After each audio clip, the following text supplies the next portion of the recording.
Hello, everyone. I am Gary Godso. Merry Christmas Eve, happy holidays, and welcome to Race First coverage of round 2 of the U.S. Open Wheel B Dallara IR18 Series Championship for Season 1 of 2023, coming to you today from sunny SoCal and the classic version of California Speedway. Joining me for expert analysis in the booth, he's back with me. Feels like my dynamic duo. I was missing my sidekick, my favorite sidekick. He's my IndyCar teammate, regular participant in the IndyCar Fix Series, coming to us live from a much warmer, not by much, but a much warmer Mexico City. Please welcome Antonio Estradas. Antonio, happy holidays, Merry Christmas Eve. So with everything that went on this week for the future of IndyCar's, their Series IP on iRacing, we're kind of in an appropriate city today because in a town synonymous with reboots, cancellations, and rewrites, one thing always remains: the show must go on. So, putting the week that was behind us for now, should we be expecting a blockbuster or will it be a flop? I guess I kind of know the answer. Hey, Gary. Hey, everyone. Thank you for joining us today. Well, I think we're going to be expecting a really, really good race. I mean, we do have a reduced field this time by, but that's due to the nature of the splitting in iRacing and whatnot. However, this made it a really stacked one. So we were looking at, what was it, 4,300 iRating, so super high. That means that everyone in this lobby is really, really good. It's a 4124. 4124, there we go. And I mean, at this point in this track, Auto Club, it really lets itself down for a lot of exciting racing. It's very reminiscent of how this car races in Michigan. There is a little bit of hardware in some points, but that's going to come in way late down the road. So we're going to see pack racing. We're going to see them, I would assume, at the beginning of the race, just taking it easy, just being there, staying within the draft, within the group. But then the last laps are going to be very, very intense. And if racing at fixed here last season was any indication, it was a banger, a clear banger, and a clear blockbuster like you were alluding to. Well, while we can still talk about them and we can still broadcast and say the term, IndyCar has 2 track records at Fontana. Of course, most people don't really care about the other one, which is the IRL IndyCar track record that's held by Helio Castroneves. He set it in 2003. Turned a lap at 226.757 miles per hour. Little off the pole speed for here from Rashad Craig's 224 flat, but not by much. But that is a really pedestrian speed compared to the track record, which is the world closed course record set by Gilles de Ferran 22 years ago. And he turned a lap of 241.428 miles per hour. Folks, to date, even though this is 22 years later, Fontana remains the only oval in the world that has officially recorded a lap above 240 miles an hour. And they wanted to bulldoze this place. Are you kidding me? Also, the IndyCar track record for the fastest 400-mile race was set here. Also in 2003, that was Sam Hornish, averaged 207.151 miles per hour. All-time winners here: Sam Hornish, Jimmy Vasser, Adrian Fernandez with 2. Adrian is notable because he's the only driver to win in kart and in the IRL. And with that, let's take a look at today's starting lineup here from Fontana.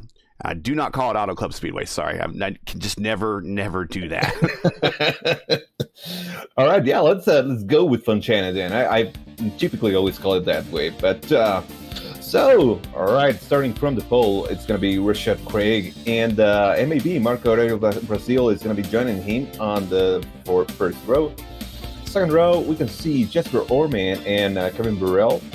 Row 3, we can find Laura Gerhardt and our good friend Nick Siddick. Row 4, Kazuhiro Shiba and Matt Hollibuck. Row 5, it's the boss man, Matt Houston, joined by Mark Murphy. Recent Team Racers edition. Yeah, Team Racers blocking out row 5. Yeah, Team Racers blocking out most of the field. Row 6, you can find Troy Shadid and Zachary Hubler. And in row 7, again, a reduced field this time around, it's Ryan King and Dale Greenwood. Everyone hosted qualifying lap this time by. And yeah, it's gonna be an interesting one. It's gonna be really, really cool seeing. It's 100 laps around Francorchamps, and we're gonna need to pit at least twice, yeah. And so the last one might be a splash. Yeah, the last one's going to be a full service on the first one, right around lap 35 to 40-ish in there. Maybe a little bit longer. I believe when I was spotting for Jesper yesterday, we did a 42-lap stint, and I think some other people did some 40-plus lap stints. But the really starts to open up right around 37 or so, depending on how much fuel conservation you're doing. So if you do the math, 37, not quite 100. So that last stop is going to be a splash and go. Yeah, and I think some of these folks are going to benefit from being in the pack. And I think, again, or at least that's the way that I would play it, is at the beginning, just be there. Just stay with the group. Make sure that maybe even go up on the fuel mappings to map number 5, just to save a little fuel and maybe extend that fuel window that you were talking about. We got some blinkers out there. We got Jesper blinking. I think Murphy was blinking. Yeah. All right, getting ready to go racing. It's our last oval race for the foreseeable future for the open, what we'll call the Open Series. Let's go out on a high note. 14 cars. Everybody's a contention. Green flag in the air and shooting to the front, Rashad Craig. And here comes Jesper right with them. The team IAR trying to get at least a couple of their cars together to start working together immediately. Kevin Burrell also up there. He's looking to make a positional move, try to get up with his teammates.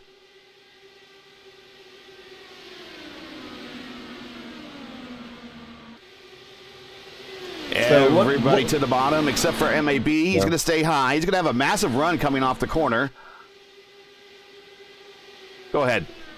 Yeah, no, everyone else seems to be content right now, running, to the inside. Although Laura Gerhardt is now throwing the car, going all the way to the top, and now she's making a move on Nixie Dick, and up to 5th for Laura Gerhardt there.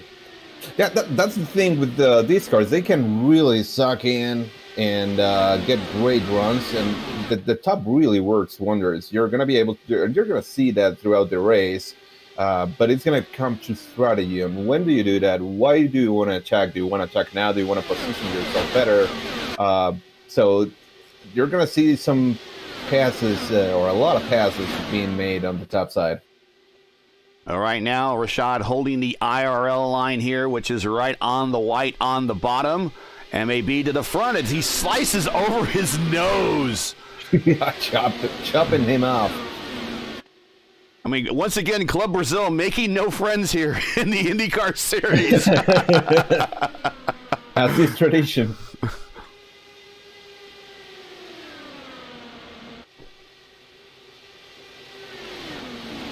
Everybody covered by about 2.5 seconds at the moment. No one out of this yet. Looks like Dale Greenwood there in P9. He's, letting pretty much everyone by. Just let Mark Murphy on through.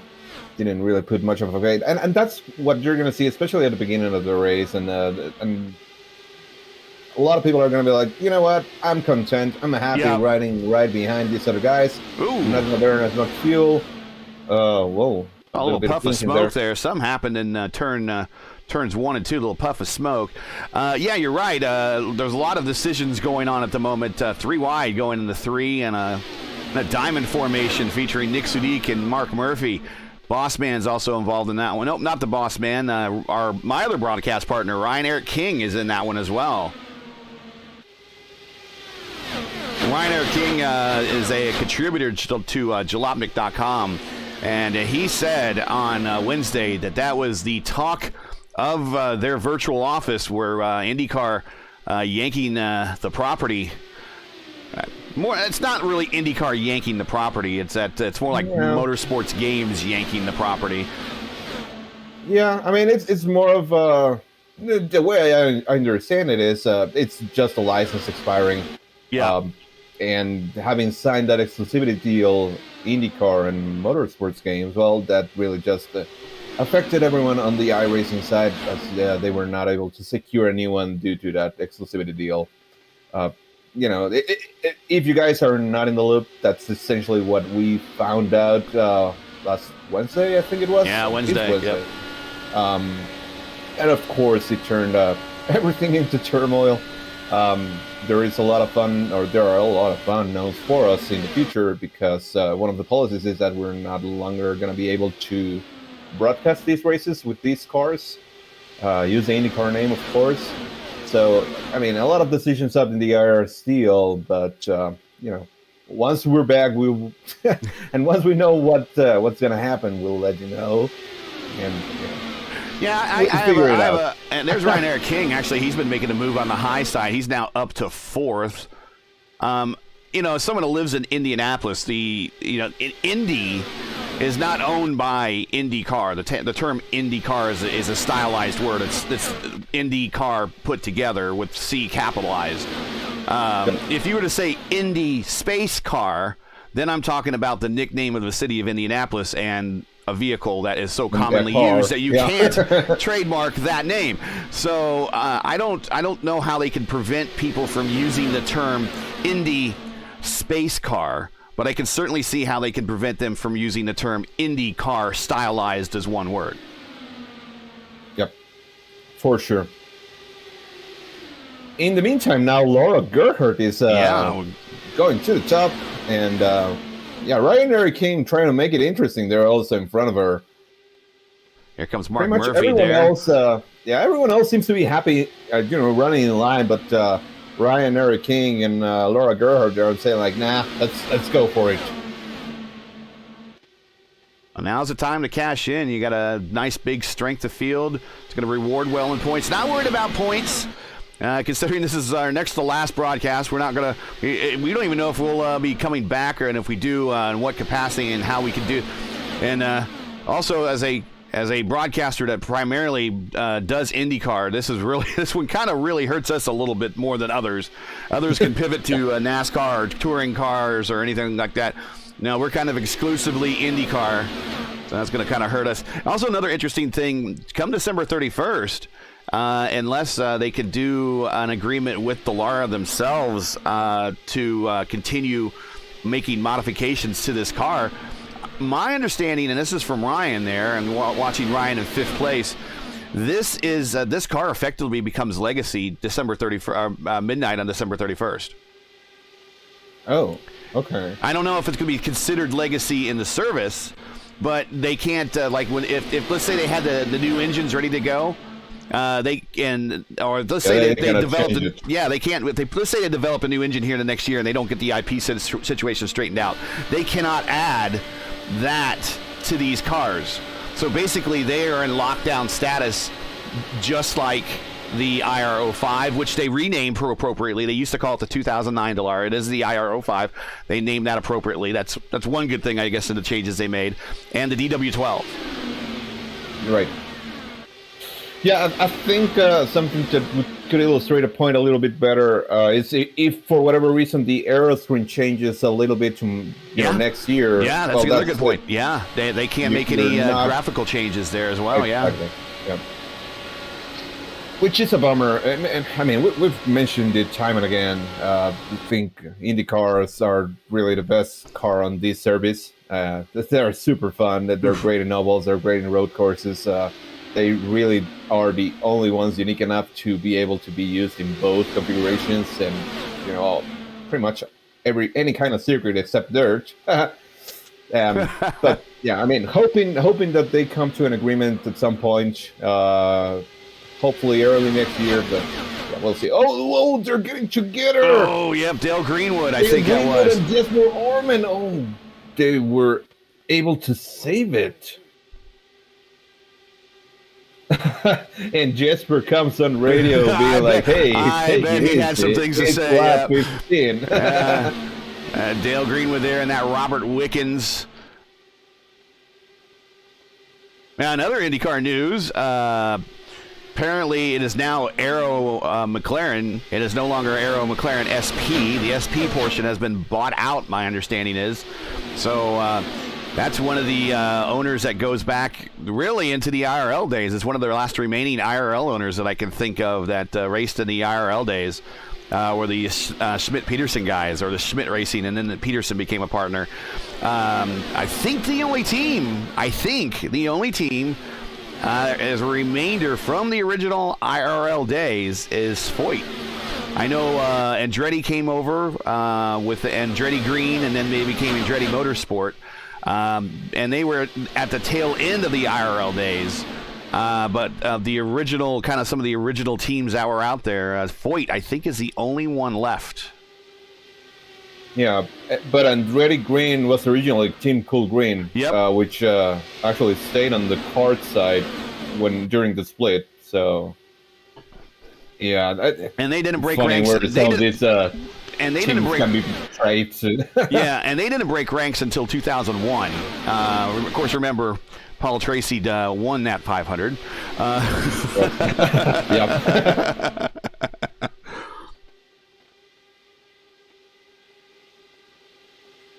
Also, Dario Franchitti was his teammate that year, and he was like an afterthought in that race. Hard to believe later became, 3-time winner, multi-time IRL or IndyCar champion.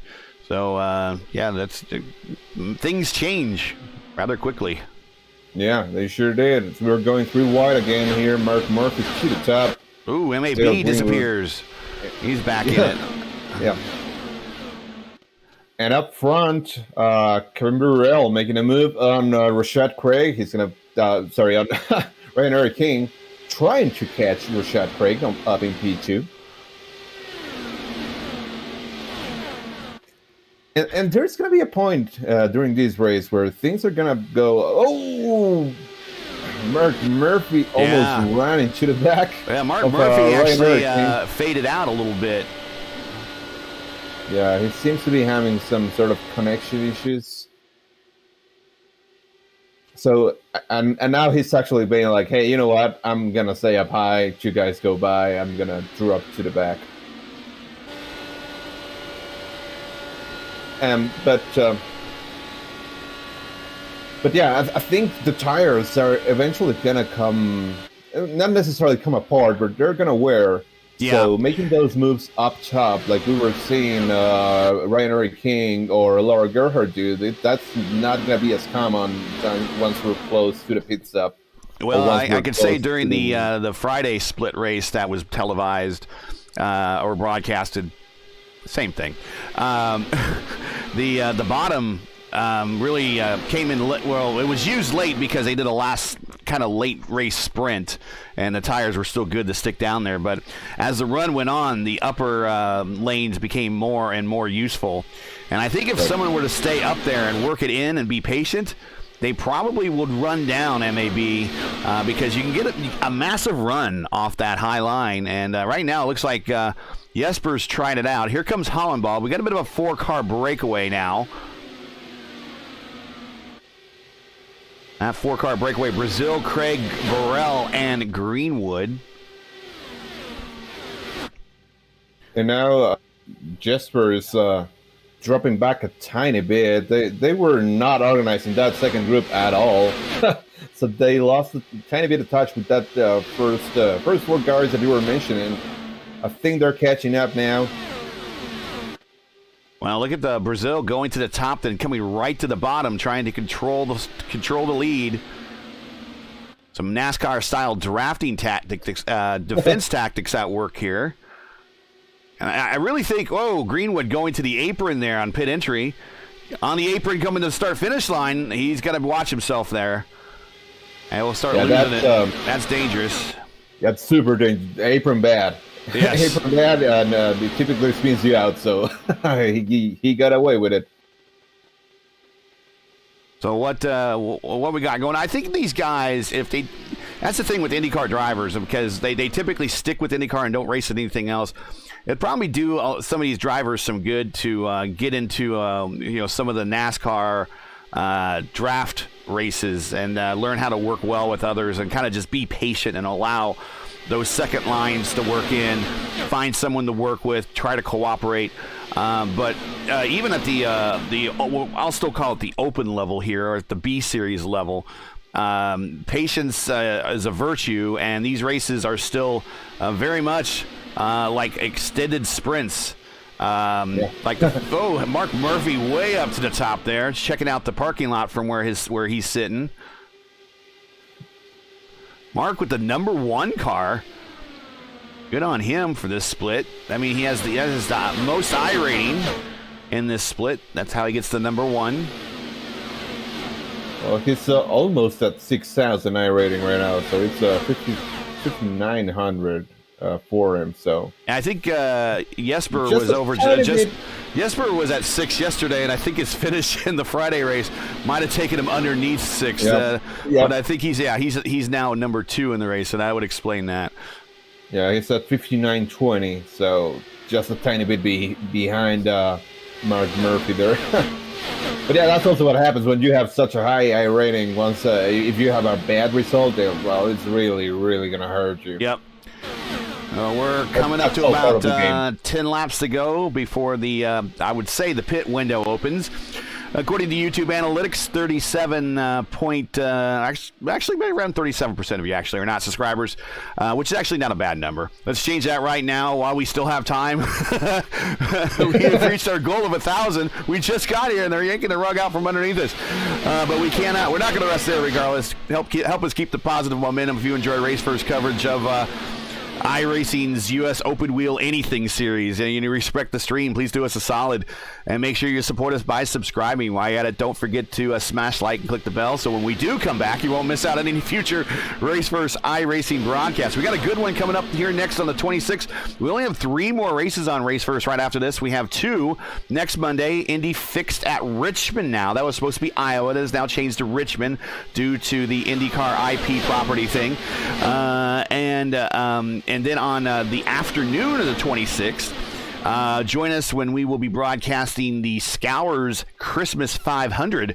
That's a Scours racing team, their Christmas 500. It's going to kick off kind of the string of 500 milers, whether it be at Indianapolis or at Michigan, to kind of round out the year. A number of leagues are having their final 500 finger in the air on opposition to iRacing and IndyCar and everything at the end of this year to one last hurrah. So that'll be kind of kicking off, which I guess now will be a week of 500s next week on iRacing and here on Race First. So thanks for joining us. And then our final race for the foreseeable future next week will be this series at Spa, and then we go black for a while and find out what happens when a new, if or when a new policy ever gets determined on what we can do and not do with these cars. Yep. Oh, Greenwood almost came down on Rashad. Yeah, I think Greenwood and a couple of guys that went for it really early, like Ryan King and now Dale Greenwood, they're seeing some of that tire fall that we were talking about. I see that Ryan King dropped from 3rd all the way back to 10th. 10. Yeah. And Laura Gerhardt now is trying to make the outside, the very top work. Well, she did it for a couple laps, and now she's back to the bottom. I think that at this point, it's not worth it to go all the way up there for an extended period of time because it really damages the tires. Yeah, but Katsuhiro Shiba has been on the high line the last couple laps, worked himself up to P4, and now he's with this lead pack. Yeah, he's been doing a great job. And at the beginning of the race, he was doing a little bit of what we were talking about. He was like, you know what, I'm going to chill. He was P12, P13 for most of the run. Didn't do any damage to his tires. Didn't wear anything. And now he's able to push and up to P3 now. Speeds in the, there you see last lap speeds. Shiba, 221 up top. So that is obviously the faster line right now at the moment as these tires are starting to go off.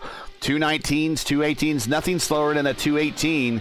So everybody is on it, and it's blanketed by about 3 miles per hour.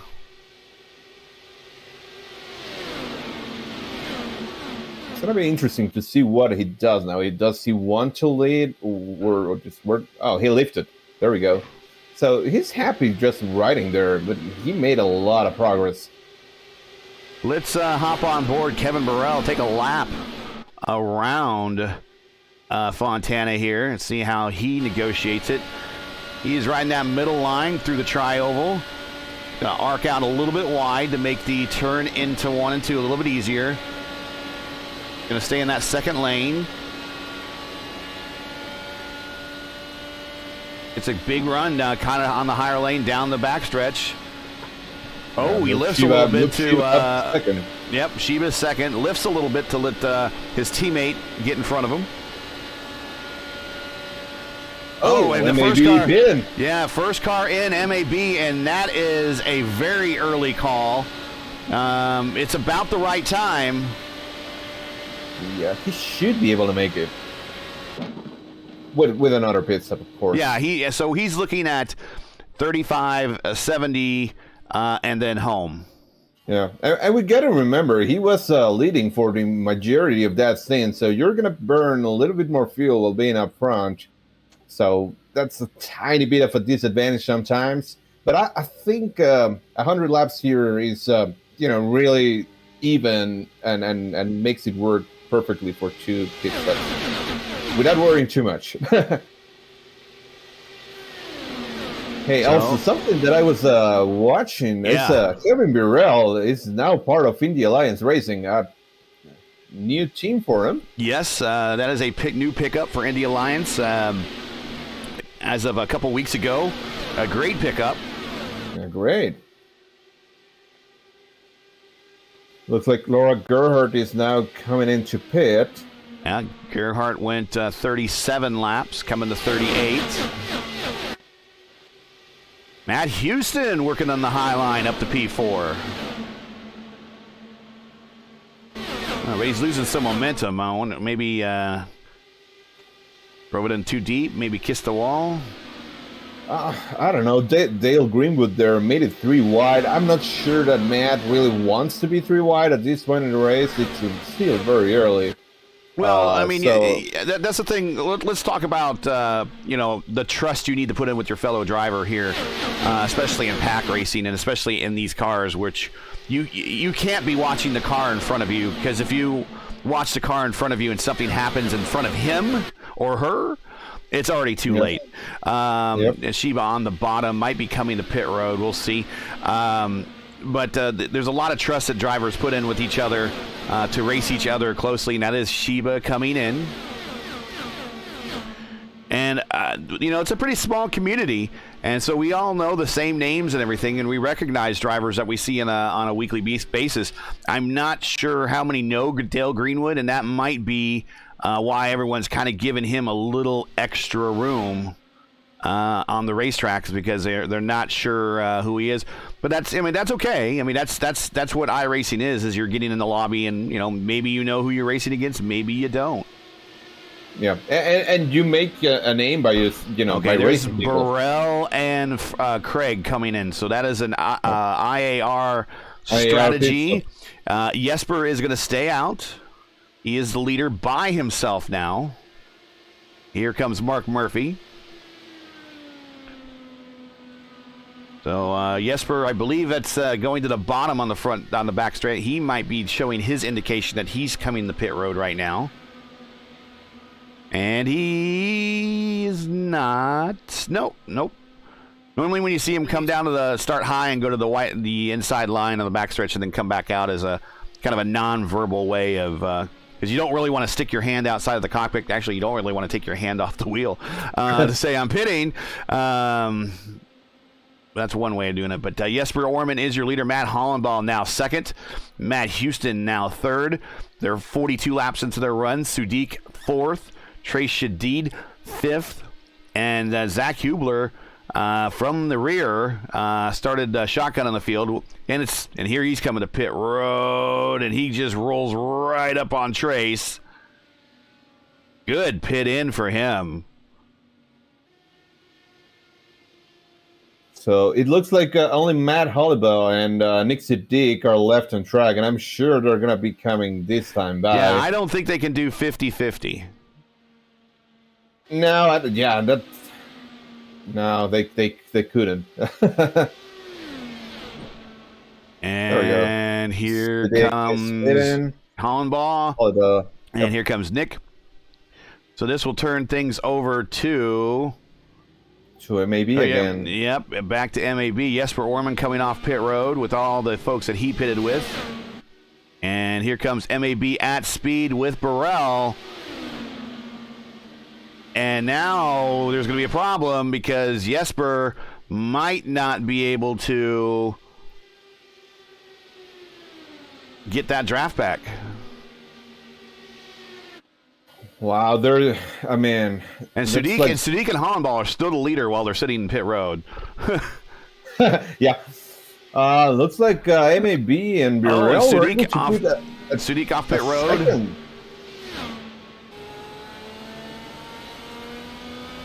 Oh, Nick had to really slow down off of pit road. That's going to cost him. But now he needs to stay up with, he has a pack behind him that maybe he can work with, but he is now out of range. Not quite. Now he is out of range. Yeah. I mean, the train that's led currently by Rashad Craig, those guys were able to stay together. So it's Craig, Siddiq, Greenwood, Shiva, Murphy, Houston, Hoover, Gerhardt, and Shadid. Those guys are all together. They're going to need to catch Matt Hollibaugh there. And then from Matt Hollibaugh to the top three, it's going to be a tough one to actually make work. They're currently 2.5 seconds behind Burrell, MAB, and Orman. Yep. And it sounds like Nick Siddiq is going to be coming back into the pits. Maybe he was speeding. Oh, no. Yep. That sounds like Nick Siddiq was speeding. Not sure if he was coming. It had to be coming off of pit road. Yep. Otherwise, he would have had the hold coming to pit. So he came off the button just a little bit early, and that's why we saw him come at the speed a little bit slower. He's probably looking at telemetry and everything and wondering, why am I getting a black flag? And he's going to come down and serve it for I believe this is a 26-second hold. It is. and it's it doesn't feel like 26 seconds. It feels like is an eternity. Yes. It's horrible when you're hit with one of those black flags or something, because it could have been speeding on the pits or just merging before the blue cone, just a tiny bit, like putting a couple of wheels down there, and you don't even notice it at first. It's like, what's going on here? So I got it for Nick. He was doing a great job just staying with the pack. What we were talking about, just be there and then be able to attack at the end. But now he's gonna need kind of a miracle to get back into it as he goes a lap down currently. Well, it is Christmas time. We do expect those miracles about this time. So maybe Santa visits early Nick Siddiq and gets him a win here. Get him back on the lead lap. But we have a 3-car breakaway at the front. Kevin Burrell, MAB, and Jesper Orman. A little bit further back, about 4 seconds now, not in contention and not going to be in contention unless there is a caution, or maybe he could do something on a pit strategy, is Rashad Craig leading a pack featuring Craig, King, Sheba, and Greenwood. Basically, the rest of the field is all right there with Rashad Craig being the leader. But these three right here pretty much nailed their pit in, pit outs, and as a result have themselves a 4-second lead over the rest of the field. Yeah, and they're making it grow by being very, very smart. I mean, Kevin Burrell and MAB, they are swapping the lead. They're just letting each other suck on the draft of the car in front, go a little faster, pull down. They are not fighting at all. They're actually just making sure that they are going faster than everyone else. And Jesper Orman is just there using the draft from both of these cars. They're of course the ones that are going to be able to, just run away with it. If the second pack wanted to try and catch him, they would need to do the exact 4 same seconds. thing. Yeah, 4 seconds is an eternity to run these guys down, and I don't think they have enough. I mean, we're half the race to go, but I don't think they really would have to put in a dedicated effort to work with one another. And in a group that big, I don't see everyone willing to work, willing and wanting to work with each other. Yeah, but at this point, they are just not doing anything. They should try at least to mimic what the guys in front are doing, because otherwise they're just going to keep losing time. And it sounds like Shiba here behind Rashad Craig, he's lifting a tiny bit when he gets close. She should probably go for it and make that swap happen. So this is basically eliminating everyone here except from the top three. Because Shiba now makes a move, but he's going to the top. That's not going to work. That's going to stall him out. That's going to actually slow both Craig and himself a little bit. Here, yeah, there he goes. He needs to go to the inside, take the lead, and the lead of that group, and then pull away a tiny bit, and then let Craig by. But I'm not sure if that's gonna happen. See, no, he's fighting for him, sending Rashad to the top. That's again gonna slow both of them down. Rashad here is not gonna be able to complete the pass. He's gonna have to lift a tiny bit, get back in line behind Shiba. He does, and now he should go to the inside. This is not gonna work. They're gonna lose a lot of time.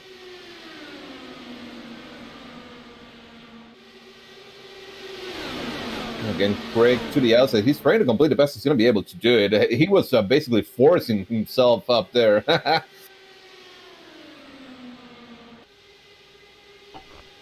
Looking in chat here. Clinton Martin, thanks to Race First for broadcasting IndyCar. You guys, hey, appreciate you, man. We appreciate you as well.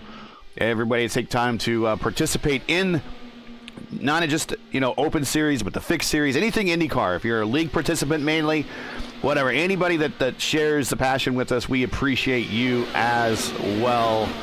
If you're just joining us, this is Race Verse coverage of Saturday's 1 p.m. Eastern top split of the U.S. Open Wheel B Dallara IR18 Series Championship, coming to you from California Speedway, where we are just past the halfway point here of a scheduled 100 laps.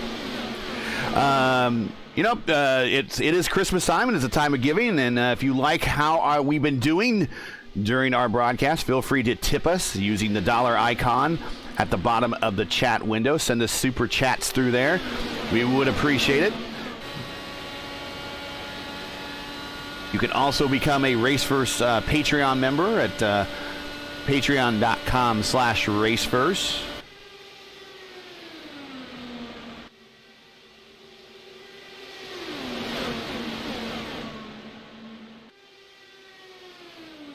I'm primarily watching this second pack. This seems to be where the action is. The top three have now pulled away another 2 seconds. They are 6 seconds ahead. So whatever the second group's doing, it's not working. They need to rethink that strategy. Yeah, the thing is they're not swapping the lead. They're fighting against each other. They're going side by side. I see now Shiba moving all the way to the top. That slows down both of them. That takes momentum away from it. The air works in mysterious ways, but the fastest way around is just to swap the lead up front, but not swapping the lead in a way that makes you fight for it, but making it super easy. I remember a race I did here with Robert Molesca and Nick de Groot. They were the ones that were doing the heavy lifting. They were swapping the lead just like MAB and Kevin Burrell are doing right now. And the guy in P3 just needs to stay with them. Yes. And you're going to get pulled. That's it. And that's kind of what this second group would need to do. They have clean track, but they're not doing it. Now it's Greenwood, who is right behind Rashad Craig, but they're not getting organized. And I don't see how they're going to get organized here. We would need probably somebody like Matt Holliba to come through the pack and start working together with Rashad, because otherwise they're just going to keep losing time. Mark Murphy keeps dropping in and out. He's Oh no, he's in the wall on the backstretch. He's got a right front wobbling. Not sure what happened. Let's see what happened here. Oh wow, yeah. And that's why I didn't mention him, because he was blinking in and out. So it's like he cannot be the one to rely on. And when he reforms, oh man, he's reforming in the wall. So Mark Murphy, day done, unfortunately. Yeah, he completely disappears until he reappears all wrecked. So, I mean, he was having internet issues. He mentioned it before the race even started. Sometimes netcode give. Sometimes it takes us away. Give us and take us away. Exactly. There's and in case anyone's wondering, there are things you can do on your cable modem, on your wireless router, that you can do to increase your network performance. And there's a number of videos online on YouTube that you can check out on that. A couple of them are very simple, as hitting one of the worldwide DNS servers that are closest to you. That helps. Another thing I've done with my setup in my office is I plumbed everything with Cat 8 wire instead of Cat 5e or Cat 6, because I wanted to make no question that I was getting full bandwidth to all my devices.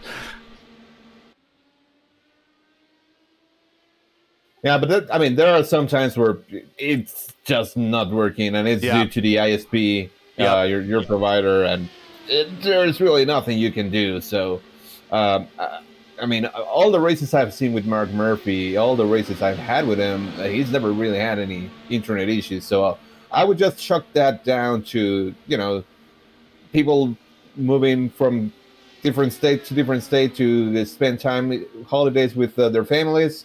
Maybe having everyone watching their phones and a little bit of a saturated network somewhere. So and also keep in mind, the weather, extreme colds. Electronics do not like extreme colds. So a lot of these people that have cable boxes that are those little plastic towers you see in a lot of, you go into a subdivision, you see those little plastic towers in people's yards. Yeah, those are the kind of the cable demarc for that group of houses. And of course, that is just a piece of plastic covering some equipment, and the cold does impact that. So these extreme cold temperatures that are through the Great Plains into the Midwest, over into New England, do play an impact and a role on how internet performs, because a lot of this equipment does not like cold temperatures.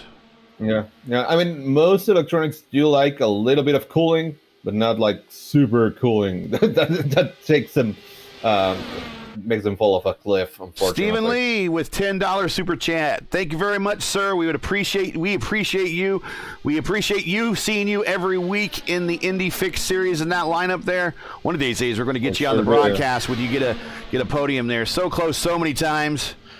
We definitely appreciate you, sir. Thank you very much. Happy holidays.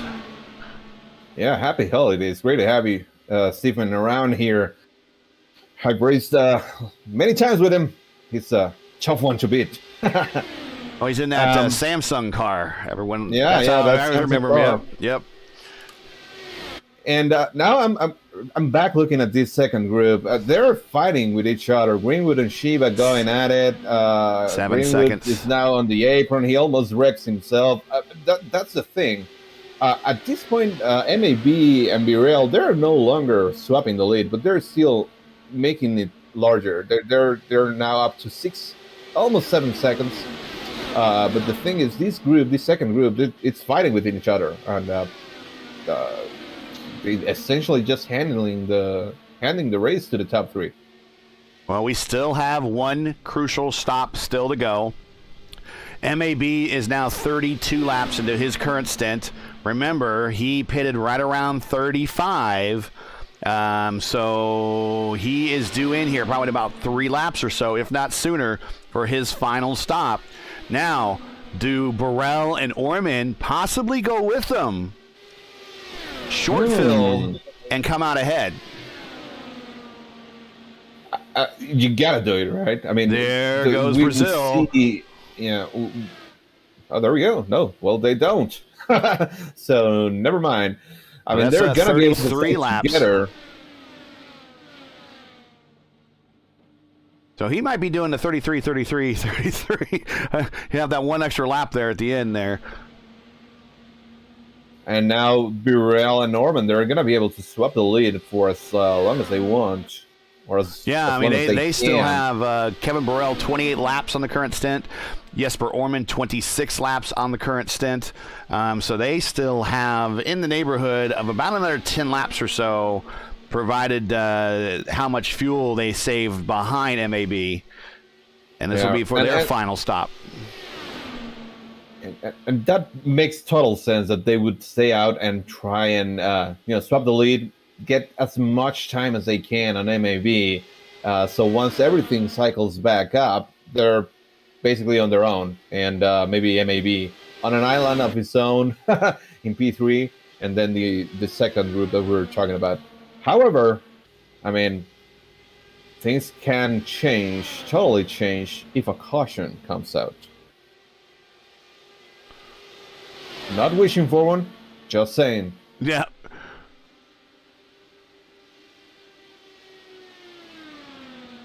Steven's like, let me know what I have to do to join you. Steven has a budding broadcast gene in him, apparently. Well, make sure, first of all, anybody that watching today, make sure to join our Raceverse Discord server. Link is in the chat there. Greenwood is now pitted. That's his final stop right here. Yep. So both MAB and Greenwood, they're good to go to the end. I don't remember when Greenwood pitted last, though. I don't have that stat. I just looked. It was lap 41 and now lap 71, so 30 laps. Okay, so he's going to try to short fill. Yep, yeah, he is. And again, he was being aggressive and making moves in that same group, so maybe the tires also got, a little bit worn during that entire ordeal. But Burrell and Norman, they're still swapping the lead. They have made around 4/10 on Rashad Craig there. So it's certainly working for them.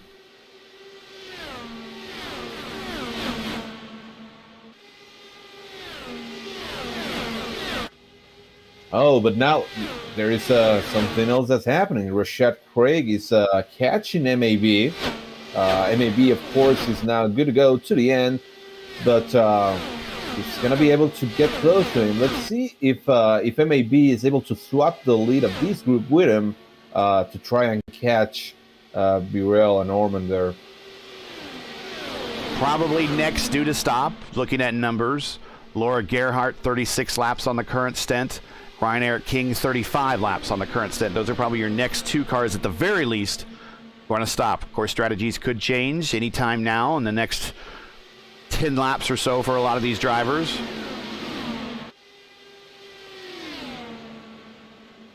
Burrell, Jesper Orman, 34 and 32 laps respectively on their current stint.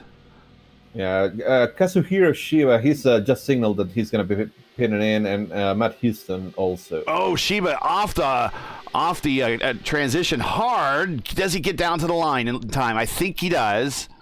I think he did, but that was a quick one. Matt Houston with a fast pit in too. He is right behind Shiba. So these are their final stops.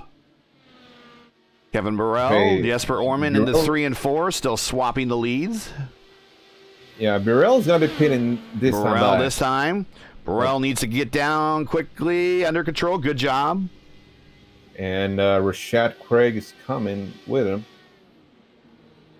So Jesper is going to be by himself now.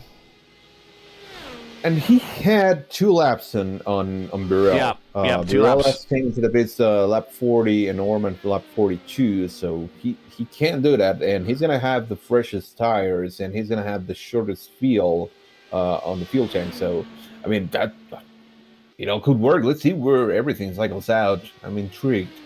We got Mark checking in from the infield care center there. He says glitch, and it all turned dead right on him. So it was a blink, and then all of a sudden the car is it reforms in the wall. So he has been released from the infield care center. I have been. There we go. Hey, we brought him up into the booth. Okay. Yeah, so just the server seems like it's a little soft. Several guys have been talking about blinking, and multiple cars have been blinking. Yep. I went down into the corner, and I saw Ryan's car shoot in front of me. Everything went dark, and then it was hurt. So not the way I wanted to end today, but this is going to be a heck of a good fun fight here. You've got Marco doing his thing. He did that the other night. I raced him. Hollandball 3 wide going in the 3 with Shadid and MAB. Whoa. Now, so here's the thing. So for Marco, that's to stay on the lead lap. They desperately want to keep him a lap down. Yes. Right. Because that's kind of Marco's deal is he runs the race in thirds, whereas everybody else runs in third. So and now here comes sorry to cut you off. Here comes the merge. Orman coming off of pits, and MAB right behind him. So that stopping the lead between Burrell and Orman didn't pay that much dividends for him. And still the leader right now is Matt Hollandball. He is 36 laps into his current stint. Trey Shadid, 38 laps. And so these two guys now want a caution because this is going to trap down most of the field. Yep. Right now it's Hollandball, Shadid, Burrell, Orman. Those are your top 4 and on the lead lap. MAB, he's doing it in the third, so he went 33-66 and going home from there. Yeah, but something that's also important, and that's probably kind of come into play, maybe even if it's a tiny bit. MAB came into the pits lap 68. That was his last pit stop, and Jesper lap 78. So 10 laps fresher tires.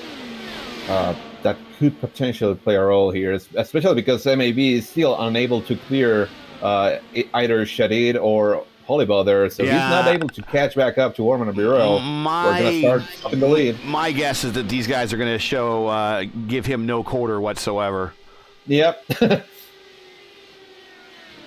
I think that's just based on the reputation, on kind of how hard Club Brazil tends to run these cars. The other driver's like, no, that's okay. I'm not giving you any breaks.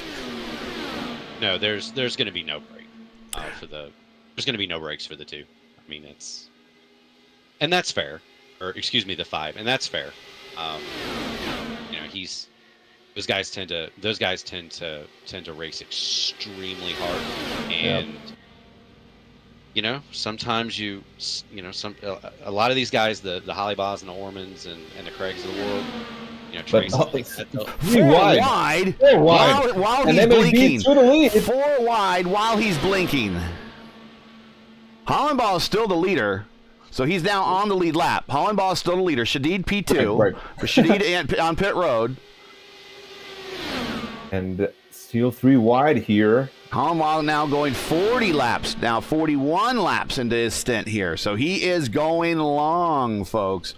He is now the only car on... it's him, Shadid. Now it's 3 cars on the lead lap. It's Hollandball, MAB, and Burrell.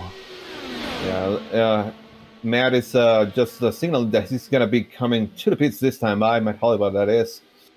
But what a move there by MAB. He got a great draft since he was blinking too, and that was kind of hold your breath because you don't know. As Mark happened to him, you don't know where you're going to reform. Real quick, as we get to the end of this race, once again, if you're just joining us, you are watching Race First coverage of the Saturday 1 p.m. Eastern top split of the U.S. Open Wheels B Dallara IR18 Series Championship, coming to you from California Speedway, where Matt Hollandball is on pit road, and depending on where he pops out, he may or may not give up the lead to Marco Aurelio Brazil, MAB, Burrell, Orman, this group right here, running down Hollandball, who is trying to get service on pit road.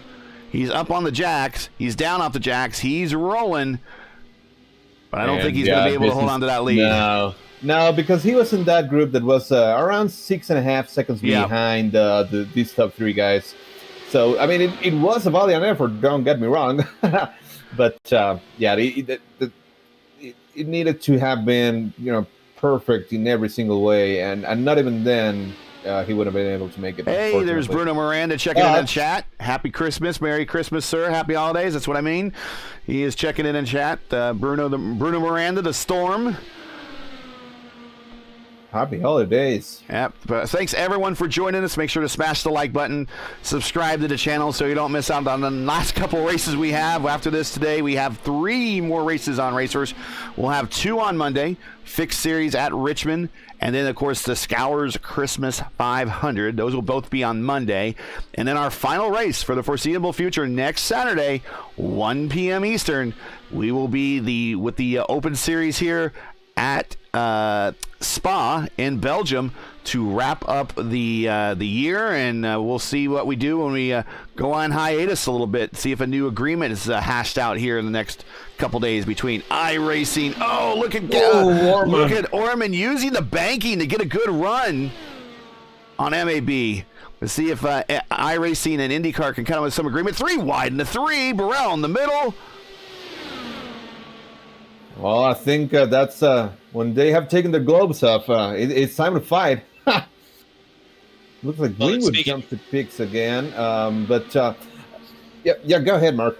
Speaking of that, now that the gloves are off, Jesper and Kevin are teammates. So it's really 2-on-1 here. Yes. Oh, yeah. Yeah, for sure it is. I mean, they're going to be working together as best as they can. Here we go. 3 wide in the 3 again. Yeah. MAB is doing a great job hogging that inside line. I mean, that's really the place to be. They're gonna have to. They're gonna have to slingshot him across the top. We are now coming to 10 to go. Yeah, thanks again for everyone for joining us. If you'd like for the season, or just if you haven't got a chance to already, don't know when we're coming back. You can send us super chat tips right here on YouTube. Just hit the dollar bill icon in chat, and I'll give you instructions on how to do that. We really would appreciate it, because we don't know how much more broadcasting we're going to be doing after the 31st. We might have to pivot to a new series. We might, yeah. And as we look at these guys, Burrell and Norman, they're trying to do exactly what Mark you were saying. They're trying to slingshot on top. That's still not able for them to complete the pass. So now Orman to the bottom. Orman might, if he wanted to come down, he had him cleared briefly. Just a split second, though. I mean, I guess you can try and be aggressive. So what we got going on here is he's holding that IRL line, and so it is the fastest way around. But right about here, he has to turn the wheel a lot more than everyone else to keep it on the bottom, because he doesn't want to give up that inside, and so he's going to lose momentum, and then that's going to allow those other cars to get right up with them. If he were to float up a little bit and come down and still prevent the car from getting underneath him, he might be able to scrum off less speed. Right there, he left the bottom open just briefly if Burrell wanted it. I don't know if Burrell could have got there. And it looks like Jesper is trying something different. Now he's trying to get a little bit of a larger gap, because that way you're going to get a bigger pull. However, that's a tricky one to pull off also. But we'll see. I mean, at this point, you have to try different things, right? We have 7 laps to go, not going anywhere. But Jesper is quite a bit away right now. I'm not sure if that's per design or if something actually happened to him. Something to consider is they may not want to actually pass him. So, for example, they may not want to go by him until turn 3, last lap. Because if you make that move too early, you can just get slingshotted right back past again.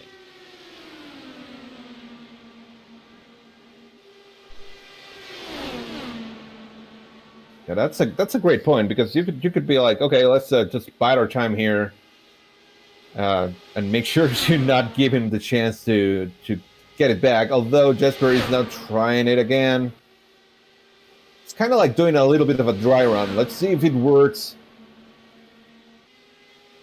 Oh, he's clear there. He should be able to drop. There he goes, right to the bottom. Good call. There we go. Good call. And I'm sure he felt really happy doing that to Brazil, who did it to, I think, Shadid earlier in the race. And now Brazil has been cycled back to third as Burrell follows Orman on through. And now we have the IAR car teams with 5 laps to go fighting it, fighting it up at the front. And MAB might have spent his tires down at the bottom. He might have trouble trying to keep up now. Remember, his tires are older, considerably older than these two. 110%.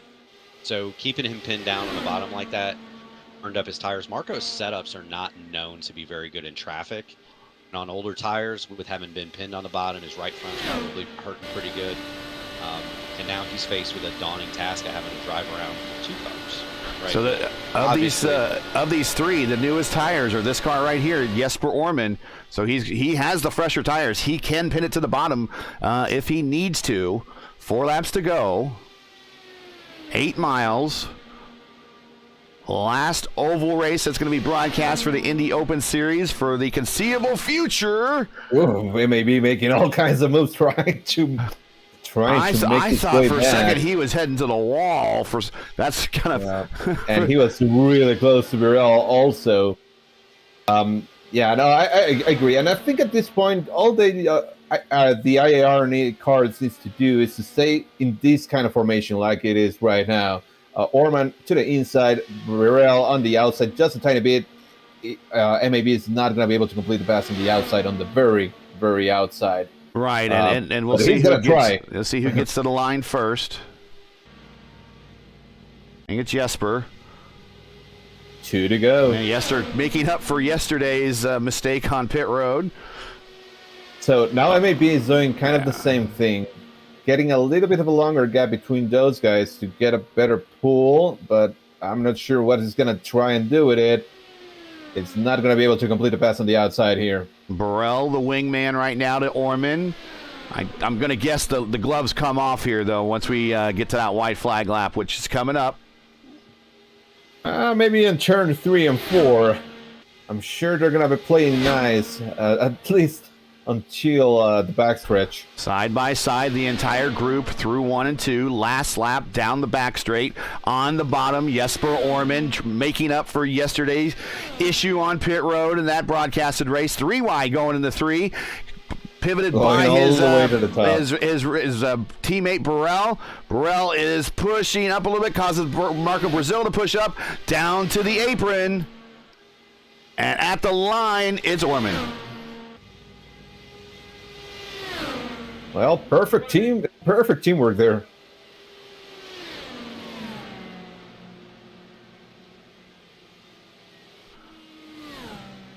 Well, the second group, it was Shadid, then Craig, Holleball, and Hoover. Those guys were all under a blanket as well.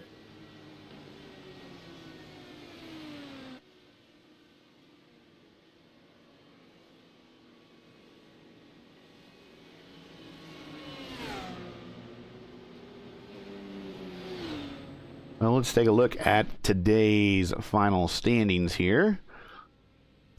From the Saturday top split, 1 p.m., good showing, small field, good racing for everybody.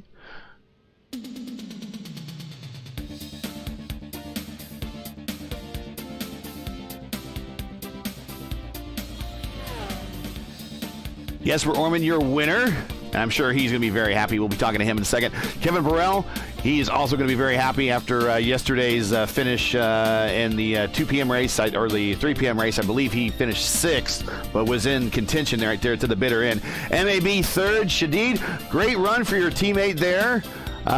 He finishes fourth, a top 5 for him. Rashad Craig in the deal all day today, but for some reason that second group could never get organized. He is 5th. Matt Homball, who had a great race yesterday, has another top 10, 6th here today. Zach Hubler started on shotgun on the field, 7th. Sheba did some time at the front, P8. Matt Houston also was among that lead group at the front for a bit. P9, Laura Gerhardt used the top line and maintained with those guys at the front and got herself a top 10. Ryan Eric King, 11th. Nick Sadiq, 12th. Dale Murphy, 13th. And unfortunately, our man Mark, the Murph, with that P14. But I guess you got some other races in this week, so you could probably audit this one out, right? Yeah, I mean, it's disappointing to have the oval portion of the Open career end in this way, but it happens. It's sim racing, right? Yeah. We go on. It happens to everybody, and we lose some fake internet points, and we'll get them back. All right, getting ready to bring up the best interview in all of iRacing, and possibly the best best bit of facial hair on iRacing too. We don't have him on the cam, but if you ever see the guy on cam, he has got himself a very nice set of facial hair that is world renowned now in the iRacing IndyCar Series. So we'll bring him on up. Hey, Kevin, we got you on mute, but we're happy to see you here. Much better race than last, at least the one that we were with you last, or I was with you last as kind of a spotter for Jesper, but I kind of helped you guys there at the end yesterday. You finished 6th. You were with that lead group yesterday, but today things worked out differently, and you're able to, in a caution-free race, kind of separate from the rest of the group and get away from the woes of the pack racing that were happening behind you. I was pretty stoked, it's something actually I've been working on, obviously. It's the timing could not maybe have been worse, with the move to IAR for this season. But it's just life continues, obviously. And something we've been talking about, we've just been kind of seeing in races lately, people like Van de Sant have just insane pit stops. I mean, if you think that we all know, there's ways to be fast in pit stops, have a good entry, manual pit limiter, etc. But that's one thing, knowing that it's possible, but then executing it well enough to gain even over people who do all that stuff still, another 3/4 full second or more every stop. That's when you see that, you're like, I need to be doing that. So something I've been working on lately was definitely trying to make my oval stops and my road stops, especially even road stops too, a lot better.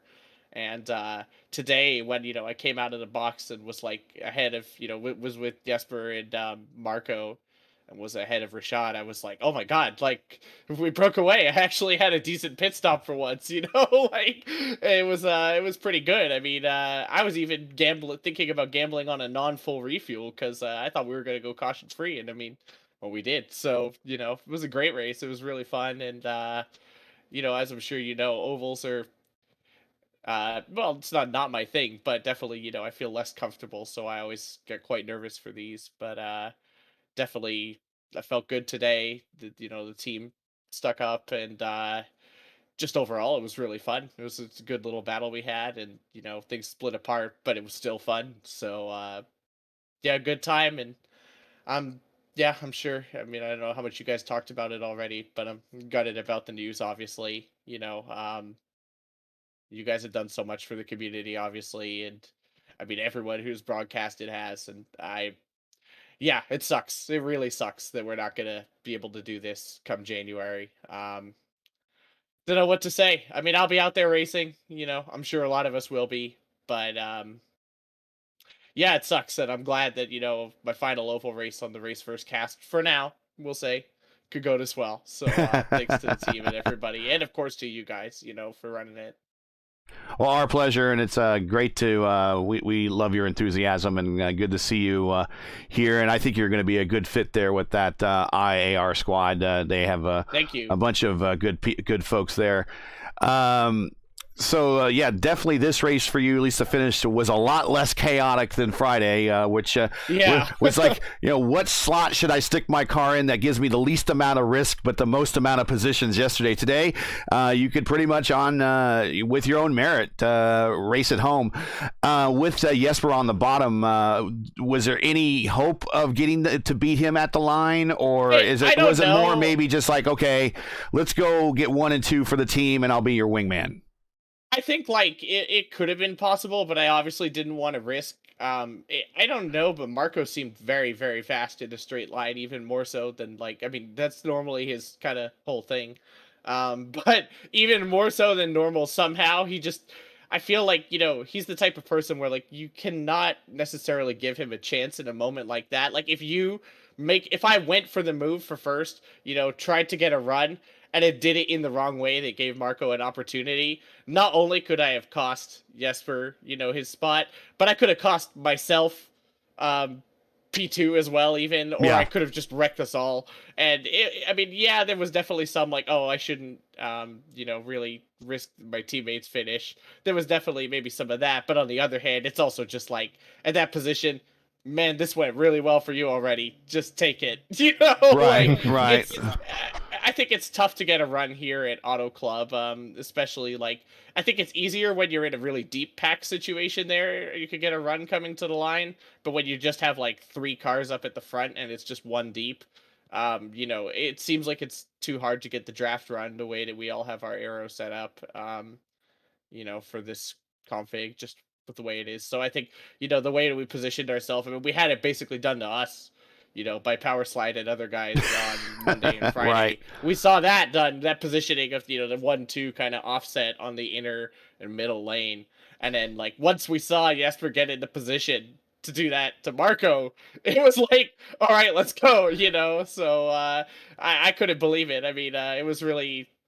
It was a good one. I should show the onboard moment to you guys later. It was pretty funny, but I was just shocked that he actually managed to get in front after we tried to keep slinging ourselves past each other. It was interesting in the booth. I think it was Antonio goes, he is clear, and then all of a sudden, as soon as he said clear, Jesper shoots down the road and just cuts right across the nose of MAB, and then that was the pass for the lead right there. And I imagine that was pretty exciting in the car to watch that and possibly hear Jesper yell, "I got it!" But congratulations, man, on the new team, on the finish, everything. Shout outs, anybody you want to say hi to before we let you go? As oval races go, I know that they're not the best for you, but man, you're sure getting really good on them. Get a little better at them, I think. I'm liking them. Definitely. Of course, our guys, as well as Adam Crane for his help, in IndyCar, getting me into doing all this. There's no way I would have ever got to this point without his help. And of course, Nick Sadiq, all the Team Watson Racing people, the Distinct guys, everyone in the Discord, just everyone who does this. Because honestly, in all the time I've been doing gaming stuff, and I've done a lot of competitive gaming stuff in my life. I've done a lot of stuff. I've even done different sim racing stuff. Let me tell you, really, in my mind, nothing has really come close to doing this. It's been so fun and so rewarding. And that just makes me so sad that I guess that, it's being held up in this, rights mess and so on. So I could really hope just that we all stick together, keep enjoying it, and keep on keeping on. Thanks, guys, and hope I'll see you around. I know I will. So, I shouldn't say that, but I'll see you around. Yeah, we'll definitely see you on the servers and within the community. But next broadcast. We have Spa. We have Spa one more, so there is that. But we got plenty. We got a little bit more time. But thanks a lot, man. Congratulations, and we'll catch you next week. Happy holidays and take care. Thank you. Likewise. Yeah. See ya. Have a good one. Cheers. All right, and now let's bring up Jesper. Hey, Jesper, man, congratulations. A big redemption from yesterday. Hey, absolutely. Yes. Let's go. That's what I needed. Yeah, I'm sorry for yesterday. So this one was for you. I appreciate that. No, don't be sorry for yesterday. It happens to everybody. But man, we were just talking with your teammate there about the move you made to take the lead, and Antonio called it here on the air. He's like, he's clear, and the second Antonio said you were clear, it's almost like it was in sync with your spotter, and your spotter says clear, and you just cut right across his nose, which I'm sure felt really good for you to get the lead. How pumped were you at that? And then how quickly did you have to get a frame of mind of, okay, now we protect the bottom, and we got to bring this home? Yeah, I always knew it was gonna be difficult to get around Marco. He was running a little bit less downforce, so I kind of saw that when the laps before that, I kind of saw that I couldn't really. I needed a bigger run basically, so I just let him go by a second, and like I was full throttle for 2 laps, and my poor wings they really worked for it. But yeah, I cut across like his wing as soon as I heard the clear call, and that felt real good. And I didn't know if Kevin was gonna work with me or not because we were not on voice together. But it was pretty clear from like almost the get-go there that he was gonna run in the second lane. So I knew that okay, Marco, he's gonna have a tough time getting around us here. So from then I was just hold my line, don't do anything irrational, don't wash up to your teammate. So yeah, it was pretty straightforward. Gotta say, I got lucky in this race because I lost the connection a little bit there for like 10 seconds. Oh yeah, hold your breath on that one. Yeah, that's kind of blink a tiny bit. Yeah, it's kind of, and that's what happened to Mark Murphy. Is he had a little bit of a lag, and then he reformed in the wall. So, and you weren't the only one blinking. I think there are like 3 or 4 cars out there blinking, and some of that has to do with distance for you, and some of it has to do, I believe, with the ongoing weather in the Midwest and the plains and New England here in the States. Right. But yeah, that was a kind of a hold your breath moment. I'm sure you're very happy, and I know you got folks you want to say hi to and shout out to, but a great day for you and a great day for your team finishing on the top 2 steps of the podium. Absolutely. Yeah. Kevin, he's our newest acquisition, and it's been really obvious that he's a great guy, and we're really happy to have him on our team. And also shout out to teammate Rashad finishing in P5, pretty decent. Yeah, always good, always fun. So yeah, and as always, Slava Ukraini. And yeah, for sure. And on that note also as well, I guess this makes you the last broadcasted winner of an Indy Open race for a while. So there you go. You can be a bit of a trivia question for the community. But we will see you next week on the road course at Spa, which I know you're getting very adept to here on the road courses. So we'll see you there. But have a happy holidays, Merry Christmas. Get lots of rest, and we'll see you. I'm sure you and I will talk before then, but next week's going to be full of 500s that I'm sure you're going to be running in a couple of those. So get lots of rest. I'm sure we'll be talking more after the fact, but congratulations, man. Well deserved. You earned it. Yeah. Thanks, Gary. Thanks, Antonio. Merry Christmas. And thank you, Race First, for what you do and what you've been doing for the last year here. It's been awesome. Our pleasure. Yes, we're on today's winner, and I think this is Marco Aurelio Brazil. I'll bring him up. Is this Marco? Yes. Okay, I can barely hear you. Let me try to turn you up as much as possible. There we go.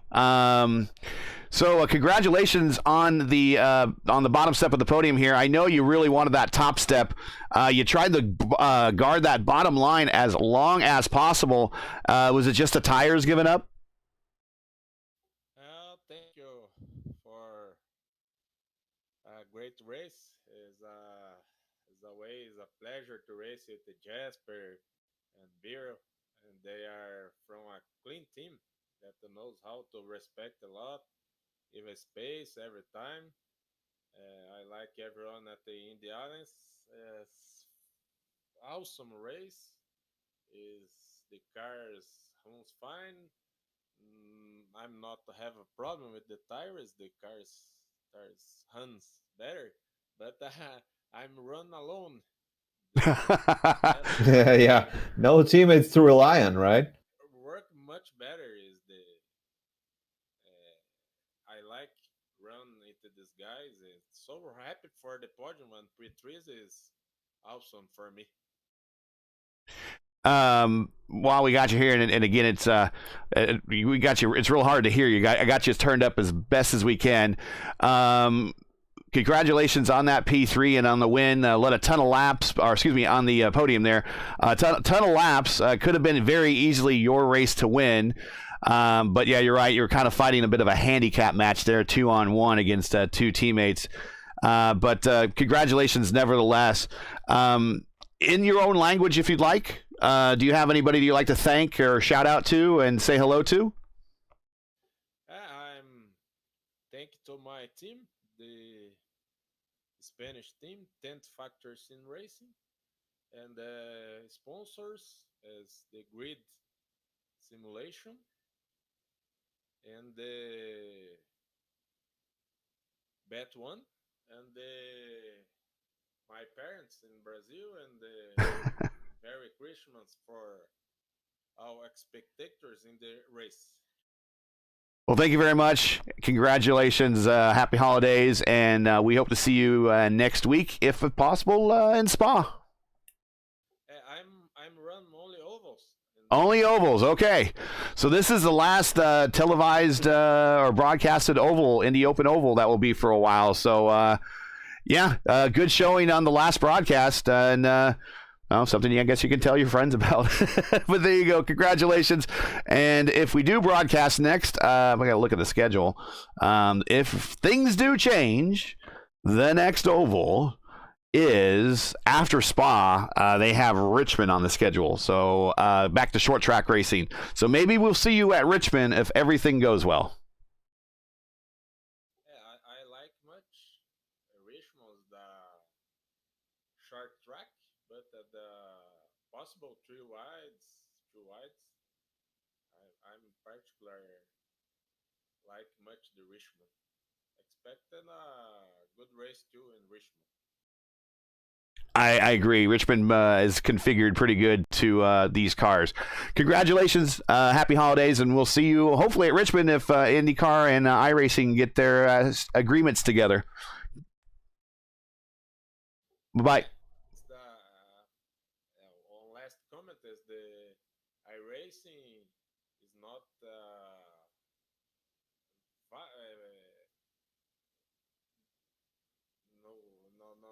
no. If you could say it in Spanish, Antonio can translate for you.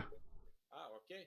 Es de iRacing no ha dado todo valor a IndyCar. Ahora tienes otro game, posiblemente con campeonatos mundiales que junte a todos para un campeonato premiado con premiación en dinero. Acredito mucho que iRacing siempre dejó legado a segundo plano IndyCar.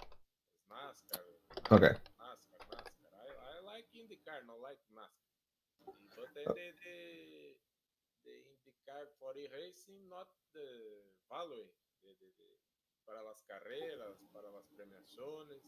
Acredito ahora que con este nuevo game tenemos más respeto para y un campeonato mundial que es un gran sueño de todos. Right. So basically what Marco is saying is that, iRacing never really gave that much of a prominent presence to IndyCar on the service. We'd never had like a world championship, which is true. That there was a lot of focus on the NASCAR side of things and some other areas, so they're not necessarily entirely blameless in these regards. That's true. The comments from Marco, which it's been going back and forth within the community, and there are a lot of things still moving, and a lot of parts and a lot of agreements that are still being worked on. But thank you for your words, Marco. I mean, I hope I got the essence of what you were trying to say. I think I did. But yeah, it was great having you here, and thank you for your comments. Bye bye. Bye-bye. Thank you. All right, have a good one. All right. Okay. I saw him pop in, and he named himself in the race first. I could barely. There's a picture of him in his karting outfit, and he has his name on his helmet, and I could barely read that. But he named over in the IndyCar community Discord server that a lot of these guys hang out in. They've been kind of making fun of Roger Penske a little bit, and so he said Roger Penske is the best is his server name over here. I've lost track of who is who in that. I have totally lost track of it too. I know everyone over there is just not happy, and you know what? There's a lot of that to go around, and I don't blame them. There are worse things, as you know, that can happen in life. So I'm just kind of trying to remain patient and cautiously optimistic on this. I think iRacing and these broadcasts basically bring free publicity to iRacing. We run their logo at the bottom of the screen. We talk about coming to their service. We drive people to, buy a subscription, to buy a track so they can hop into these cars and race with these guys and gals on a weekly basis. I'm sure they want these to be broadcasted, and I'm sure they'll do whatever they can to change that. Now, whether we have to change the semantics of it all and it becomes IR18 instead of IndyCar, or when we type things in, it's Indy Space Car or whatever, I'm sure that remains to be seen, and we'll eventually get there. But I'm sure iRacing wants this resolved just as much as everyone else here. But as for today's race, Antonio, kind of called it at the beginning. You thought it might be a blockbuster, and that is kind of what it turned itself into. It sure did. And I mean, I was a little worried about the car count, don't get me wrong. I mean, the way that it is split with only 14 cars, it's like, well, could be not that great of a race. But we saw a banger. That fight up top with Jesper, Kevin Burrell, and MAB, that was great to watch. We were calling it live, all the different moves that the guys were trying to do to get by each other. And I think we saw a fantastic race. Typical Fontana, basically, it always gives good racing. And like you were talking about at the beginning of the show, they want to demolish it and change it to a short track. Are they out of their mind? Well, NASCAR, it's not, well, we can't do a lot right now because NASCAR hasn't been the one known for making great decisions in the past, although they've been trying a lot of different things, which can't be said or identified by IndyCar, right? But anyway, we saw a great race, I think, and looking forward to Spa. That's a weird track for IndyCars. I mean, it's a fantastic track, a beautiful location, an iconic track with so many iconic corners, Le Combe, Lesat. This car race is great. I think I'm gonna try and do it over there. I'm a terrible road racer, but that place is so beautiful that I'll just put the gloves on and try it out at least for a while. All right. So that's it for today. We get a little Christmas present for everybody there early. A great finish here, 3 wide at Fontana, California Speedway. So that's it today. Once again, your podium from Fontana. Jesper Orman, redemption from yesterday, gets the win. His teammate Kevin Burrell has his side, brings up P2, and MAB, despite for leading for most of this thing, is P3. Join Racefirst again next week for round 3 and our final broadcast for the foreseeable future of the U.S. Open Wheel B Dallara IR18 Series Championship as we head overseas and spend the New Year's at Spa and Belgium. Coverage begins at 1 p.m. Eastern right here on youtube.com/Racefirst. And as always, check the official iRacing schedule for our channel for the correct time in your area. We love bringing these races to you. They're not easy, and require time and money to produce. If you share our passion for the sport of IndyCar and also enjoyed our coverage of the U.S. Open Wheel Series, the various ones, please take time to visit our GoFundMe page. The link is in the description, and donate to our broadcast fund. Also, you can become a Race First Patreon today. Visit patreon.com/racefirst to be a member. We realize times are tough, so any contribution would be greatly appreciated, especially since we might be going off the air for the foreseeable future, starting the first of the year. We thank you for watching and making us a part of your Saturdays each and every week.